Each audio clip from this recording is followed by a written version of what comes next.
আপোনাৰ পেজলৈ স্বাগতম জনাই আমি প্ৰেজেন্ট পাৰফেক্ট কন্টিনিউয়াস টেন্সৰ একবাৰ দিছো।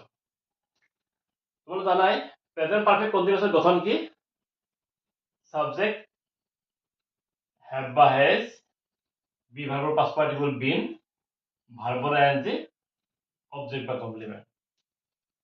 কেনেকুৱা বাক্যবিলাক প্ৰেজেন্ট পাৰফেক্ট কন্টিনিউয়াস টেন্সত লিখা হয়? অতীতত আৰম্ভ হৈ বৰ্তমানলৈ চলি থকা ঘটনাবোৰ কি কৰা হয়?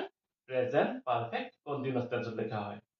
যেনে ৰাতিপুৱাৰ পৰা বৰষুণ দি আছে, যোৱা সপ্তাহৰ পৰা তেওঁ জ্বৰত ভুগি আছে। জ্বৰ কেতিয়া আৰম্ভ হৈছিল? যোৱা সপ্তাহতে। বৰষুণ কেতিয়া দিছিলে?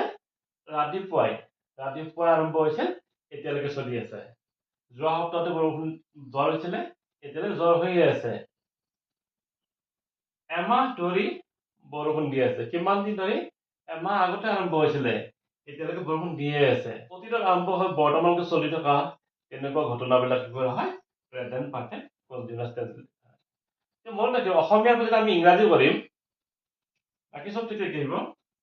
যদি পঢ়া শব্দ থাকে মানে ৰাতিপুৱাৰ পৰা, যোৱা সপ্তাহৰ পৰা, যদি পঢ়া শব্দ থাকে ইংৰাজীত তোমালোকে সিন্স লিখিবা। তাহলে period of time, since.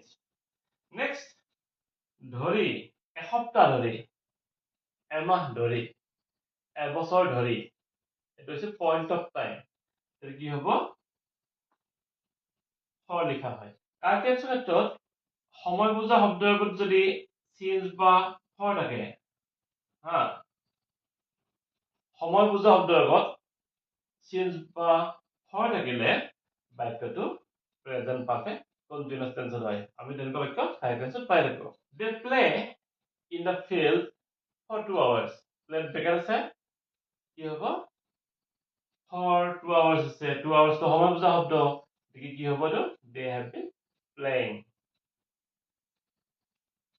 It rain since morning. ৰেইনত ব্ৰেকেট আছে, মৰ্নিংৰ সিন্স আছে, মৰ্নিংৰ আগত কি আছে? সিন্স আছে।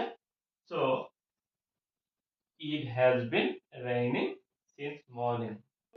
যে সময় বুজা শব্দৰ আগত সিন্স বা ফৰ থাকিলে প্ৰেজেন্ট পাৰফেক্ট কন্টিনিউয়াস হয়। কিন্তু তাৰ ব্যতিক্ৰম আছে। কি ব্যতিক্ৰম আছে? এক নম্বৰ, যদি বাক্যটো নেগেটিভ হয়, নেগেটিভ সেন্টেন্সত সময় বুজা শব্দৰ আগত সিন্স বা ফৰ থাকিলেও প্রেজেন্ট পারফেক্ট কন্টিনিউয়াস টেন্স নহয়। যেনে it not rain since last May। যোৱা মে মাহৰ পৰা বৰষুণ দিয়া নাই। ইয়াত কি আছে? লাষ্ট মে, সময় বুজা শব্দ, আগত সিন্স আছে। তথাপিও এই বাক্যটো আমি প্রেজেন্ট পারফেক্ট কন্টিনিউয়াসত লিখিব নোৱাৰো। কিয় কাৰণে? এইটো নেগেটিভ সেন্টেন্স। তাহলে নেগেটিভ সেন্টেন্স হলে আমি প্রেজেন্ট পারফেক্ট কন্টিনিউয়াস টেন্সত নিলিখো। তেতিয়াহলে কি টেন্সত লিখিম?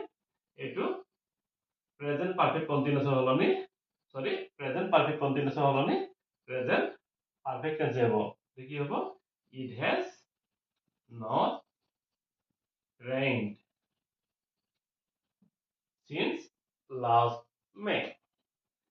আনটো ব্যতিক্রম নিয়ম হৈছে যদি বাক্যটোত আইএনজি যোগ নোহোৱা ভাৰ্ব থাকে। কোনবিলাক ভাৰ্বৰ আইএনজি যোগ নহয়?